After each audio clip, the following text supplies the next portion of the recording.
of work which are currently going on. So there's a series of sort of core focus areas for the subgroup at the moment. The general overarching is that we maintain a watching brief on the working group development and the process that they're going through at the moment, particularly that we've now got two initial working groups in terms of first pass site selection and location. So we maintain that as a watching brief, albeit at the moment not an awful lot of activity for the subgroup. So other areas that are keeping us busy, really I would say three main topic areas. The first was that the subgroup have produced and essentially finalised a position paper which is all in relation to GDF cost estimates, and this is a high-level view of both the construction, operational and whole life sort of cost of the GDF itself, based on modern tunnelling and mining methodology, and that was refreshed in April and reissued to BASE. And so that really is in final form, and we're hoping that that will be published in summer this year. And so really that's pretty much a completed piece of work. The second position paper was really commenced at the end of last year, which is in relation to an inshore GDF.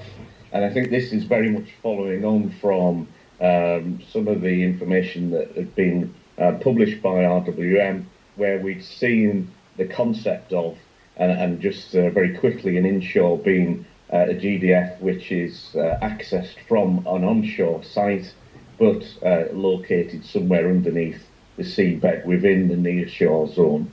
And so that position paper is in final form. A number of committee members have put an awful lot of time into reviewing, revising. The recommendations are pretty clear. I think we're just trying to finalise definition and just make sure it's an important piece of work that it's over the next few weeks we believe that will be a form to circulate to other stakeholders for feedback and comment before being published. So that's a very, I think, useful piece of work from the subgroup. And then finally, we've picked up on a reviewing the issue of retrievability once again. And this goes back to the group of, and I see a little smirk from Francis there, that goes back to the original set of CORWIM recommendations. And we've picked up, there was a position paper a few years ago, which is a relatively short piece. The intention is that the subgroup will produce a two-page summary just to capture the work that was done and the previous recommendations, and then to consider and look at that further. And part of the reason for this is that a number of working groups and engagement that CORWIM have had, retrievability is a constant issue that's raised by various members of the public, councils, etc. So we believe that it's a point on which we should reconsider and review and provide an update. We also have undertaken, and subgroup 2 has sort of merged what was a task and finish subgroup 7. There's an updated policy white paper draft due, so there'll be a bit more of a review of that. And just before that, hopefully goes out to public consultation in the summer. And finally, we do maintain and host regular update reviews with RWM in terms of particularly technical aspects and site selection. So Nigel, I think that's a snapshot of the activities of subgroup 2. Mark, thanks very much indeed. That's very useful. So we can go on to subgroup 3 then, planning and regulation. Stephen. Anybody could believe that. Is it generally the case that members of quorum believe the situation as it stands is such that it will not evoke from members of the public like myself the belief that there is a conflict of interest that does need sorting out? Thanks very much, Terry. I'll answer this, if you don't mind. it's true we've had quite a correspondence on this. I think the only thing to say is we believe there would only be a conflict of interest if there was a link between the Cumbria mine and a possible GDF. There is none. Forum's remit is radioactive waste, not coal, which is why there's no declaration of any conflict. Mark was appointed in 2019 because of his extensive knowledge of underground construction, knowledge which is already proved invaluable. The fact of the matter is that on this issue, Terry, I think we just have to realise that there's genuine disagreement. And therefore, we don't see a way of really taking this any farther.